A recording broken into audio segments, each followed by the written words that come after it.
बिस्मिल्लाहिर्रहमानिर्रहीम। अस्सलाम वालेकुम बेटे। लेक्चर नंबर हमारा 17 है और लेक्चर नंबर 17 ऑर्गेनिक केमिस्ट्री की सेकंड बुक जो है फेडरल की, उसमें ऑर्गेनिक का जो पार्ट है उसमें चैप्टर नंबर 16 हम डिस्कस कर रहे हैं। चैप्टर नंबर 16 में ये जो लेक्चर नंबर 17 है ये हमारा सीक्वेंस के साथ है, जिसमें हमने 15 को भी डिस्कस किया। अब 17 को और आगे इंशाल्लाह हम बुक को ऐसे कंटिन्यू रखेंगे।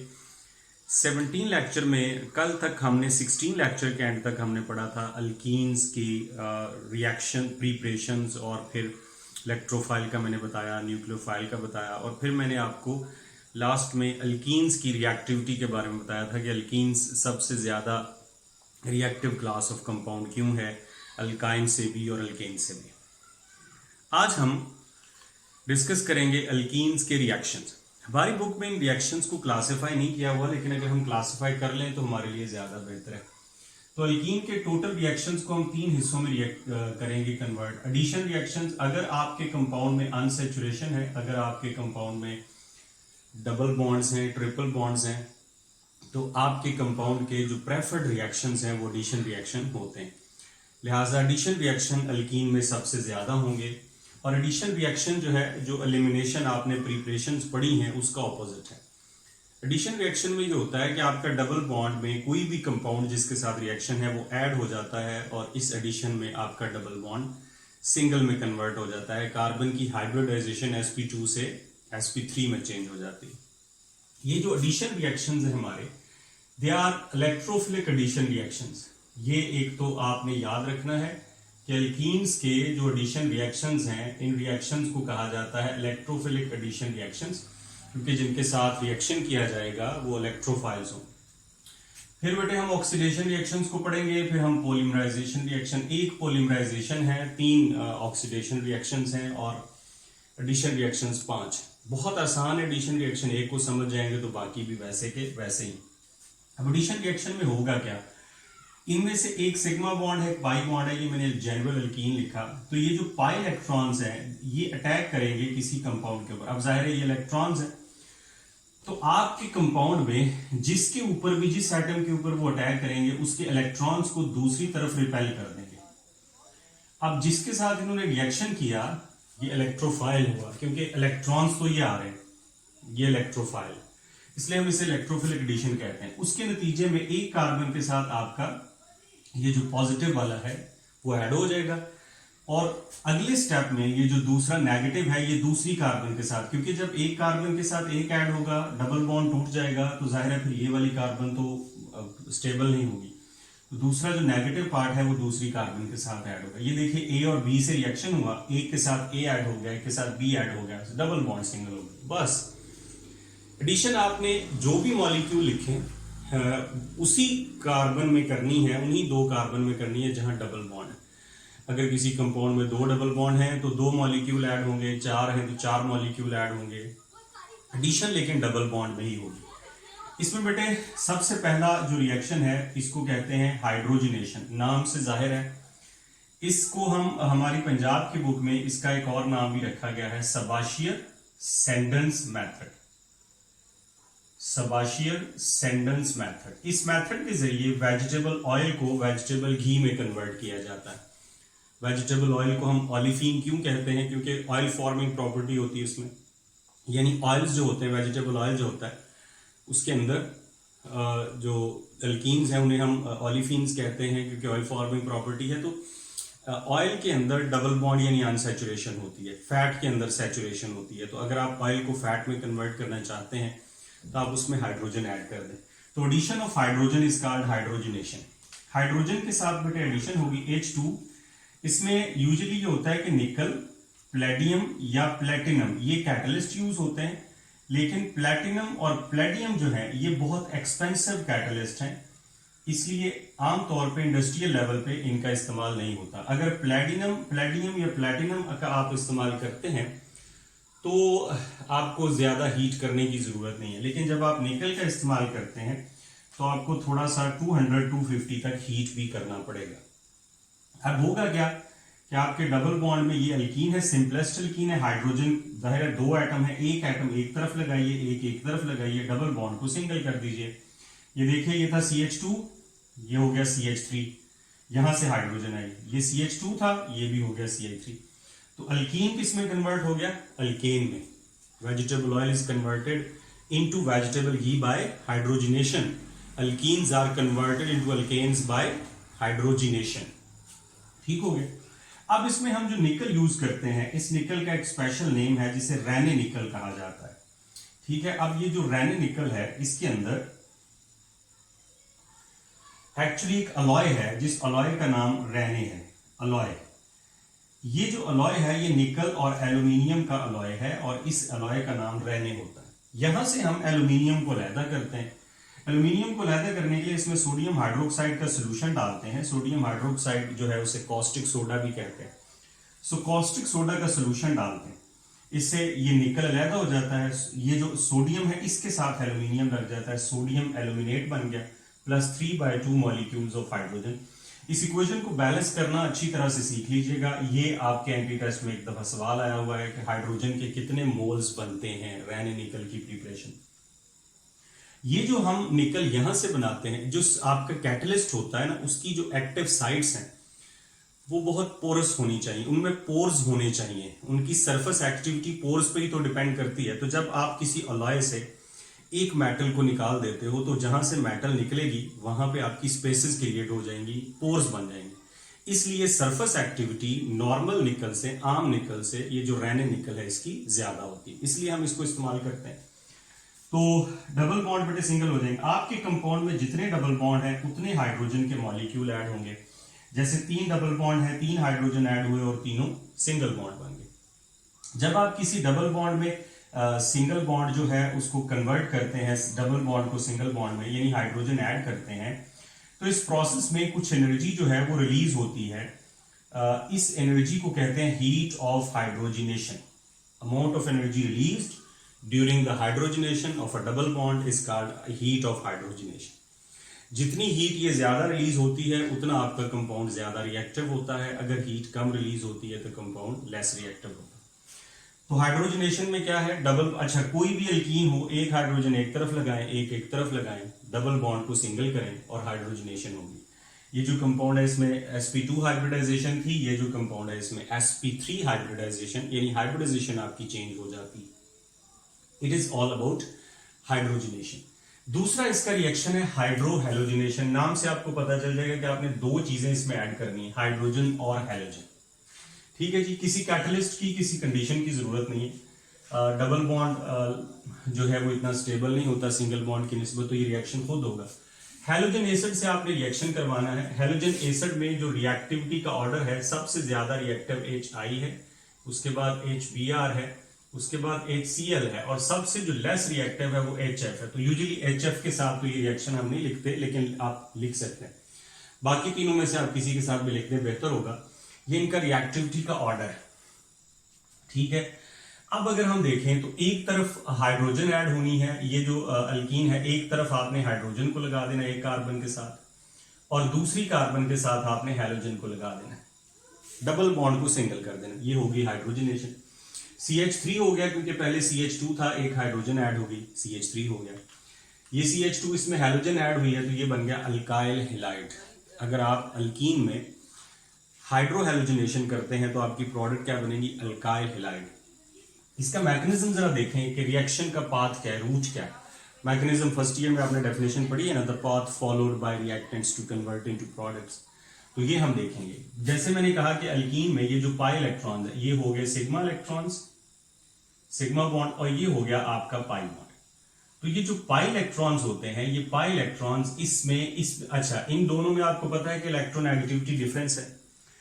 इलेक्ट्रोनेगेटिविटी डिफरेंस में क्लोरीन की इलेक्ट्रोनेगेटिविटी ज्यादा है, तो क्लोरीन पे नेगेटिव चार्ज, हैलाइड आयन पे नेगेटिव चार्ज है, हाइड्रोजन पे पॉजिटिव है। तो ये इलेक्ट्रॉन किस पे अटैक करेंगे? पॉजिटिव साइड पे। अब ये जो रिएक्शन है ये इलेक्ट्रोफिलिक है, क्योंकि जिसके साथ रिएक्शन हुआ वो इलेक्ट्रॉन लविंग, इलेक्ट्रोफाइल। तो ये तमाम रिएक्शंस, इलेक्ट्रोफिलिक एडिशन रिएक्शंस जितने भी हम बढ़े, तो पहले स्टेप में देखिए ये जो हाइड्रोजन है ये इस कार्बन के साथ ऐड हो गया। देखिए इस कार्बन के साथ पहले 2 हाइड्रोजन थे, एक यहां से ऐड हो गया, लेकिन जब हाइड्रोजन ऐड हुआ तो इसके जो बॉन्डेड इलेक्ट्रॉन थे ये दूसरे एटम पे शिफ्ट हो गए।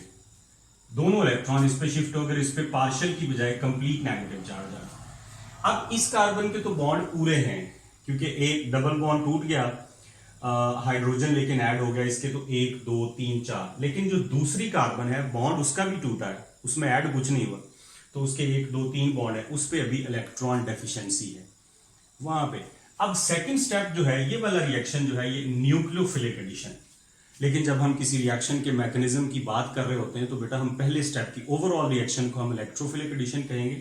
लेकिन यहाँ पे ये जो है एज अ न्यूक्लियोफाइल इस कार्बन से अटैच हो जाएगा, और ये आपकी एक तरफ हाइड्रोजन ऐड होगी, एक तरफ क्लोरीन ऐड होगी।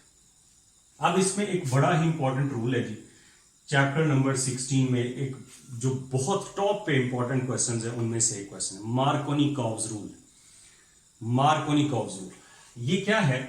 अगर आप इस रीजेंट को देखें, ये जिसके साथ अल्कीन रिएक्शन कर रहे हैं इसको कहते हैं रीजेंट, रिएक्टिव रीजेंट, यानी जिसके साथ आप रिएक्शन करवा रहे हैं, इलेक्ट्रोफिलिक रीजेंट। अगर आप इस रीजेंट को देखें तो इसमें इलेक्ट्रोनेगेटिविटी डिफरेंस है, एक एटम पे पार्शियल पॉजिटिव चार्ज है, एक पे पार्शियल नेगेटिव चार्ज। ऐसा रीजेंट जिसके अंदर पार्शियल नेगेटिव पॉजिटिव चार्ज हो, इलेक्ट्रोनेगेटिविटी का डिफरेंस हो, उसको कहते हैं अनसिमेट्रिकल रीजेंट। अब ये हाइड्रोजन था, इसमें दोनों हाइड्रोजन के एटम थे, कोई इलेक्ट्रोनेगेटिविटी का डिफरेंस नहीं था, सो ये इट इज सिमेट्रिकल रीजेंट। लेकिन ये जो हैलोजन है ये unsymmetrical reagent. Markovnikov rule unsymmetrical reagent के लिए। दूसरी तरफ अल्कीन है, अगर तो अल्कीन में जो डबल बॉन्डेड कार्बन है उनके साथ नंबर ऑफ हाइड्रोजन सेम है तो उनकी रिएक्टिविटी सेम है, यानी वो सिमेट्रिकल अल्कीन है। लेकिन अगर दोनों डबल बॉन्डेड कार्बन के साथ हाइड्रोजन डिफरेंट है, एक एटम के साथ, एक कार्बन के साथ ज्यादा है, एक के साथ कम है, तो वो अनसिमेट्रिकल अल्कीन कहलाएगा। इसको देखिए प्रोपीन को, ये प्रोपीन है, डबल बॉन्ड यहां पे है, इसके साथ एक हाइड्रोजन अटैच है और इसके साथ 2 हाइड्रोजन अटैच, अनसिमेट्रिकल रीजेंट। ठीक है जी। तो रूल ये है कि इफ एन अनसिमेट्रिकल अल्कीन है, if an unsymmetrical reagent is added to an unsymmetrical alkene, जब आप किसी अनसिमेट्रिकल रीजेंट को जिसके अंदर इलेक्ट्रोनेगेटिविटी डिफरेंस होता है, एक एटम पे पॉजिटिव चार्ज होता है, एक एटम पे नेगेटिव चार्ज होता है, जब आप उसको किसी ऐसी अल्कीन में ऐड करते हो जहां पे अल्कीन भी अनसिमेट्रिकल है, यानी कार्बन जो डबल बॉन्डेड कार्बन उनके साथ नंबर ऑफ हाइड्रोजन, अब ये वाला अल्कीन सिमेट्रिकल है, यहां पे मार्कोनी-कॉव रूल अप्लाई नहीं होगा, अल्कीन का अनसिमेट्रिकल होना जरूरी है। तो जब अल्कीन भी अनसिमेट्रिकल हो, रीजेंट भी अनसिमेट्रिकल और एडिशन हो, तो negative part of that reagent, अब यहां पे नेगेटिव पार्ट कौन है? Halide ion. Negative part of that reagent goes to that carbon. जब एडिशन होगी तो एक नेसेसरी कंडीशन है कि आप अपनी मर्जी से नहीं कर सकते कि जिसके साथ मर्जी हाइड्रोजन लगा दें, जिसके साथ मर्जी हाइड्रोजन लगा दें, एडिशन तो होगी, लेकिन आपने नेगेटिव पार्ट को उस कार्बन के साथ लगाना है जिसके साथ नंबर ऑफ हाइड्रोजन कम हो। देखिए HCl ऐड हुआ, HCl का नेगेटिव पार्ट कौन है? Cl। तो Cl को आपने ऐड कहां करना है? इस कार्बन के साथ। अगर इसके साथ करेंगे तो गलत होगा, क्यों? क्योंकि इसके साथ नंबर ऑफ कार्बन कम है। इसके पीछे एक पूरा प्रिंसिपल है, इसके पीछे पूरा एक मैकेनिज्म है, क्योंकि पहले स्टेप में हाइड्रोजन ऐड होता है, फिर उसके बाद जो है वो कार्बोकेटाइन बनता है, तो कार्बोकेटाइन की स्टेबिलिटी की बात होती है। तो ये अभी मैं आपसे इस ज्यादा जो कंफ्यूज नहीं करना चाह रहा, लेकिन इसके पीछे एक प्रिंसिपल, आप सिर्फ ये देखें कि मार्कोनी-कॉव रूल अनसिमेट्रिकल रीजेंट और अनसिमेट्रिकल अल्कीन दोनों का होना जरूरी है। अनसिमेट्रिकल रीजेंट में जो नेगेटिव पार्ट होगा उसको आपने उस कार्बन में ऐड करना है जहां पे नंबर ऑफ हाइड्रोजन कम होंगे। ये है आपका अल्कीन्स का जो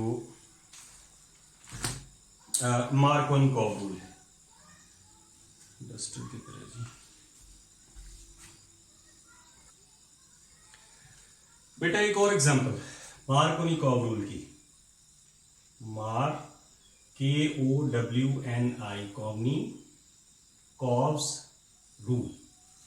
ये मैं अल्कीन लिख रहा हूं CH3 single bond C, CH3 double bond CH2। इसका कॉमन नेम है आइसोब्यूटाइलीन। बार बार आपकी नजर से गुजरेगा तो याद हो जाए। टोटल कार्बन 4 हैं, एक साइड पर डबल बॉन्ड। अगर आप इसको यहां पे देखें तो ये अनसिमेट्रिकल रीजेंट है, लेकिन अगर मैं यूं लिखता CH3 CH double bond CH, अब जरा डबल बॉन्डेड कार्बन को देखें, दोनों कार्बन के साथ हाइड्रोजन बराबर है, तो ये सिमेट्रिकल अल्कीन है, इसको कहते हैं 2 ब्यूटीन। सिमेट्रिकल एल्कीन होगा तो मार्कोनी-कोव रूल अप्लाई नहीं होगा। अब आपने इसमें हैलोजन एसिड ऐड करना है, कोई भी halogen acid, partial negative halide ion है, पार्शियल पॉजिटिव हाइड्रोजन। अब जब आप एडिशन करेंगे आपने यहाँ पे ऐड करना है, बाकी सारे एटम बाकी सब कुछ वैसे लिखना है। तो जो पॉजिटिव पार्ट है वो उस कार्बन के साथ लिखना है जिसके पास नंबर ऑफ हाइड्रोजन ज्यादा है, और जो नेगेटिव पार्ट है वो उस कार्बन के साथ लिखना है जिसके पास नंबर ऑफ हाइड्रोजन कम है। सो ये क्या प्रोडक्ट बनेगी, CH3 C CH3 double bond single हो जाएगा एडिशन में, ये CH2 यहां तक था। अब आपने ये जो कार्बन है जिसके साथ ज्यादा हाइड्रोजन है इसके साथ हाइड्रोजन लगाना है, और जिसके साथ कम हाइड्रोजन है उसके साथ आपने हैलाइड आयन लगाना है। ये आपकी प्रोडक्ट बनेगी। असल में अगर आप इसको ये वाली प्रोडक्ट लिखते हैं तो ये आपकी, मतलब आप हाइड्रोजन यहां लगा देते हैं और हैलोजन यहां लगा देते हैं, तो ये प्रोडक्ट आपकी नहीं बनेगी। आप नॉट फॉर्म लिखेंगे या माइनर प्रोडक्ट लिखेंगे, असल प्रोडक्ट आपकी ये होगी। इसको कहते हैं मार्कोनी-कोव रूल। मार्कोनी-कोव रूल हमने हाइड्रोजनेशन में डिस्कस क्यों नहीं किया, क्योंकि हाइड्रोजन जो है वो अनसिमेट्रिकल रीजन नहीं है। ठीक है बेटा, ये हो गया दूसरा रिएक्शन। रिएक्शन नंबर 3, ये लीजिए, ये था addition of halogen acids. Reaction number 3 है addition of acid, addition of water भी आप कह सकते हैं, या आप इसको हाइड्रेशन भी कह सकते हैं। डिहाइड्रेशन का ऑपोजिट है एडिशन ऑफ वाटर। अल्कोहल की डिहाइड्रेशन करें तो अल्कीन बनते हैं, अल्कीन में हाइड्रोजन ऐड करें तो जो है वो क्या बनते हैं, अल्का। अब देखें, मैंने आपसे रिएक्शन को भी पहले नाम याद करेंगे तो फिर मजा आएगा इसको याद करने। अल्कीन में ऐड करना है आपको, रिएक्टेंट गिवन है, आपको पता है कि आपके पास जो रिएक्टेंट है वो अल्कीन है, सिंपलेस्ट अल्कीन लिखा। ऐड किसको करना है, वाटर को। वाटर ऐड होगा, वाटर में भी पार्शियल नेगेटिव, तो यहां भी मार्कोनी-कोव रूल अप्लाई होगा अगर अल्कीन अनसिमेट्रिकल हो तो। ठीक है, इसमें ये रिएक्शन, क्योंकि ये इतना स्ट्रॉन्ग इलेक्ट्रोफाइल नहीं है, इतना स्ट्रॉन्ग रिएक्टेंट नहीं है, इसलिए इस रिएक्शन में भी आपको किसी कोल्ड कॉन्सेंट्रेटेड जो सल्फ्यूरिक एसिड है इसकी जरूरत होती है। ठीक है, तो बेटे इसमें तो आप इस अल्कीन में तो जिधर मर्जी हाइड्रोजन लिखें, जिधर मर्जी OH लिखें, नो प्रॉब्लम, क्योंकि ये तो अनसिमेट्रिकल है। तो आप लिखेंगे CH3 CH2 OH, आपकी प्रोडक्ट अल्कोहल बनेगी। सो हाइड्रेशन में आपकी फाइनल प्रोडक्ट क्या होती है, अल्कोहल होती है। ठीक है, लेकिन इसका जो मैकेनिज्म है मार्कोनी-कोव रूल, मैंने कहा इसमें भी अप्लाई होगा अगर यहां पे अल्कीन अनसिमेट्रिकल हो तो, अगर ना हो तो फिर जाहिर नहीं होगा। इसके पहले स्टेप में CH2 double bond CH2 sulphuric acid add होता है। अब ये सल्फ्यूरिक एसिड कैसे लिखना है, आपने लिखना है H positive partial positive OSO3H, यहां पे नेगेटिव चार्ज। अब ये सल्फ्यूरिक एसिड का स्ट्रक्चर एक्चुअली अगर आप देखें तो सल्फ्यूरिक एसिड इस तरह से होता है, OH और OH। अगर हाइड्रोजन निकलती है तो किससे निकलेगी, हाइड्रोजन का बॉन्ड किससे बना हुआ है, ऑक्सीजन से। तो इसलिए ऑक्सीजन पे नेगेटिव चार्ज है, सल्फर पे नहीं है, ये याद रखें। तो इसमें भी पोलैरिटी। अब बिल्कुल उसी तरह ये पहले स्टेप में ये इधर ऐड हो जाएगा, ये जो नेगेटिव पार्ट है ये दूसरी कार्बन से ऐड कर दें तो ये बनेगा CH3 सिंगल बॉन्ड CH2। आगे ये पूरा कंपाउंड जो आयन है वो लिख दें, लेकिन बेटे कार्बन के साथ ऑक्सीजन का बॉन्ड बना है, OSO3H लिखना है, SO4H नहीं लिखना। सल्फ्यूरिक एसिड को आप ऐसे नहीं लिख सकते, ये गलत है। सल्फर के साथ ऑक्सीजन का बॉन्ड नहीं, सल्फर के साथ हाइड्रोजन का बॉन्ड नहीं होता, इसलिए लिखा है HOSO3H। ये चीज बन गई। अब यहां तक इसका नाम इथाइल है, तो इसका नाम भी याद रखिएगा, इथाइल हाइड्रोजन सल्फेट। SO4 को सल्फेट कहते हैं, तो इथाइल हाइड्रोजन सल्फेट। इसके बाद नेक्स्ट स्टेप में, दूसरे स्टेप में CH3 single bond CH2 OSO3H, यहां नेगेटिव चार्ज है, यहां पार्शियल पॉजिटिव चार्ज है, इलेक्ट्रोनेगेटिविटी डिफरेंस। अब यहां पे वाटर ऐड होगा, सल्फ्यूरिक एसिड पहले ऐड होगा, बाद में वाटर होगा। ये पूरे का पूरा पार्ट निकलेगा और ये हाइड्रोजन से मिलेगा, तो ये बनेगा H2SO4 दोबारा बन गया क्योंकि ये कैटलिस्ट है। OH जो है अब CH2 के साथ ऐड होगा। तो पहले स्टेप में OH add, water direct add नहीं होता, क्या ऐड होता है, सल्फ्यूरिक एसिड। क्या करना है आपने, एक कार्बन के साथ हाइड्रोजन लगानी है, दूसरी कार्बन के साथ सल्फ्यूरिक एसिड का बाकी पूरा आयन लगा देना, डबल बॉन्ड को सिंगल कर देना। अगले स्टेप में वाटर ऐड होगा, वाटर की जो हाइड्रोजन है वो आपने इसके साथ मिला के सल्फ्यूरिक एसिड लिख देना, और जो OH है वो आपने मेन कंपाउंड के साथ इसके साथ आपने लगाना है OH। तो आपकी फाइनल प्रोडक्ट अल्कोहल ही होगी। ये 2 स्टेप में होता है। लेकिन ये तो पता है ना कि अल्कीन एडिशन रिएक्शन में डबल बॉन्ड से सिंगल होगा, वाटर ऐड होगा, एक तरफ हाइड्रोजन लगाएंगे, एक तरफ OH लगाएंगे। इसको एडिशन ऑफ सल्फ्यूरिक एसिड भी कहते हैं, एडिशन ऑफ वाटर भी कहते हैं, हाइड्रेशन भी कहते हैं। तो तीनों तरह से इसको जहन में रखिएगा। हमारा नेक्स्ट रिएक्शन है हैलोजिनेशन।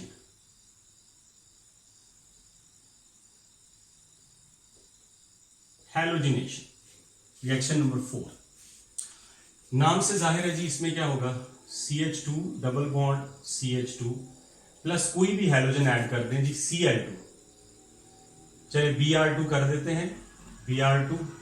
यहां पे बेटे CCl4 as a medium use होता है। एक क्लोरीन एक तरफ लगा दें, दूसरी क्लोरीन दूसरी तरफ लगा दें, डबल बॉन्ड को सिंगल बॉन्ड कर दें, तो ये बन जाएगा विसिनल डाइब्रोमाइड। लास्ट लेक्चर में आपने पढ़ा है कि विसिनल और जिमिनल क्या होते हैं। विसिनल डाइब्रोमाइड बन गया, ब्रोमीन ऐड कर दिए। इस रिएक्शन की एक बहुत ही इंपॉर्टेंट बात है इस रिएक्शन के बारे में कि it is a test for the detection of unsaturated hydrocarbons. ये एक टेस्ट है। अनसैचुरेटेड हाइड्रोकार्बन्स यानी डबल बॉन्डेड और सिंगल बॉन्डेड कंपाउंड में ब्रोमीन ऐड होती है। वैसे तो हैलोजन सारी ऐड होती, लेकिन अगर ब्रोमीन के साथ रिएक्शन करेंगे तो आप जो है इसको एज अ टेस्ट कह सकते हैं।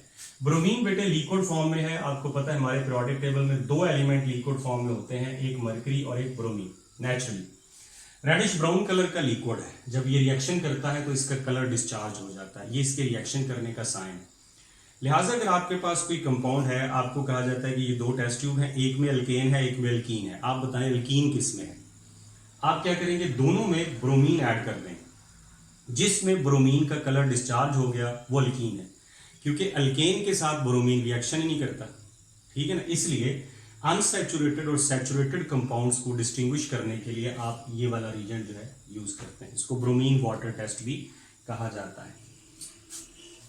अच्छा जी, अब इस रिएक्शन का मैकेनिज्म मैं आपको थोड़ा सा बता देता हूं। इसमें भी वैसे ही होगा। ठीक है जी, CH2 double bond CH2 plus Br and Br। यहां पे अभी तक कोई इलेक्ट्रोनेगेटिविटी डिफरेंस नहीं है, लेकिन जब ये इलेक्ट्रॉन अप्रोच करते हैं तो ये इस एटम को कहते हैं कि भाई इलेक्ट्रॉन हम हैं, आप ये वाले इलेक्ट्रॉन छोड़ दें और हमारे पास आ जाए। तो ये इलेक्ट्रॉन दोनों इस पे शिफ्ट हो जाते हैं, इस पे पोलैरिटी आ जाती है। यानी अल्कीन का रिएक्शन होता है तो पोलैरिटी आती है, अदरवाइज नहीं आती। यहां तक फिर क्या होगा, CH2 सिंगल बॉन्ड CH2, एक ब्रोमीन ऐड हो जाएगा, ब्रोमीन पे पॉजिटिव चार्ज और दूसरे ब्रोमीन पे नेगेटिव। यहां पे पॉजिटिव क्यों है, क्योंकि इसका एक बॉन्ड बनना चाहिए, 2 बन गए। यहां तक रिएक्शन इलेक्ट्रोफिलिक एडिशन। इसके बाद क्या होगा, ये ब्रोमीन इस ब्रोमीन पे अटैक नहीं करेगा, फिर तो वही चीज दोबारा बन जाएगी। ये ब्रोमीन इस कार्बन पे अटैक करेगा और इधर से ये वाला बॉन्ड टूट जाएगा। एक कार्बन के साथ ब्रोमीन का बॉन्ड लगा रहने दें, दूसरे के साथ तोड़ दें, CH2 और Br। ये आपका सेकेंड स्टेप जो है वो न्यूक्लियोफिलिक एडिशन है, लेकिन फर्स्ट स्टेप की बेस पे ये इलेक्ट्रोफिलिक एडिशन रिएक्शन। तो ये था हैलोजिनेशन, एडिशन ऑफ हैलोजन। ये टेस्ट लाजमी याद रखिए। रिएक्शन नंबर 5 है addition of hypohalous acid, HOX। Addition of hypohalous acid, X का मतलब हैलोजन है। तो इसमें भी ये मैं अल्कीन जो लिख रहा हूं, आप जरा सोचिए ये अल्कीन अनसिमेट्रिकल है। यहां भी क्योंकि मार्कोनी-कॉव रूल अप्लाई होगा, तो इसलिए अप्लाई होगा अगर आप अल्कीन वो लिखें जो अनसिमेट्रिकल। अगर ये अल्कीन लिखें तो जिसके साथ मर्जी रिएक्शन करवाएं, मार्कोनी-कॉव रूल अप्लाई नहीं होगा। ठीक है, तो ये अनसिमेट्रिकल है। HOX, इसमें X हैलोजन है। जब ये एडिशन होगी तो बेटे OH इसमें नेगेटिव पार्ट है, X इसमें पॉजिटिव पार्ट है। तो OH ने किसके साथ लगना है, जिसके साथ लेस नंबर ऑफ हाइड्रोजन हैं। सो ये आपकी प्रोडक्ट बनेगी CH3 सिंगल बॉन्ड CH, इसके साथ लगा दीजिए OH, डबल बॉन्ड को सिंगल कर दीजिए और आखिरी हिस्सा लगा दीजिए हेलोजन। तो ये जो आपकी प्रोडक्ट बनी इसको कहते हैं हेलोहाइड्रीन। हेलोहाइड्रीन। अगर आप यहाँ क्लोरीन लगाते हैं तो क्लोरोहाइड्रीन, ब्रोमीन लगाते हैं तो ब्रोमोहाइड्रीन। ये है जी 5 addition reactions of alkene. Double bond single होगा, हाइब्रिडाइजेशन sp2 से sp3 हो जाएगी, कहीं पे कंडीशंस हैं, कहीं पे नहीं है, कहीं पे टेम्परेचर। अच्छा, ये जो सल्फ्यूरिक एसिड वाला रिएक्शन था इसमें मुझे याद आ गया कि जो सेकंड स्टेप है जिसमें आप वाटर ऐड करते हैं वो स्टेप 100 डिग्री सेल्सियस पे होता है। पहले स्टेप में टेम्परेचर की जरूरत नहीं है।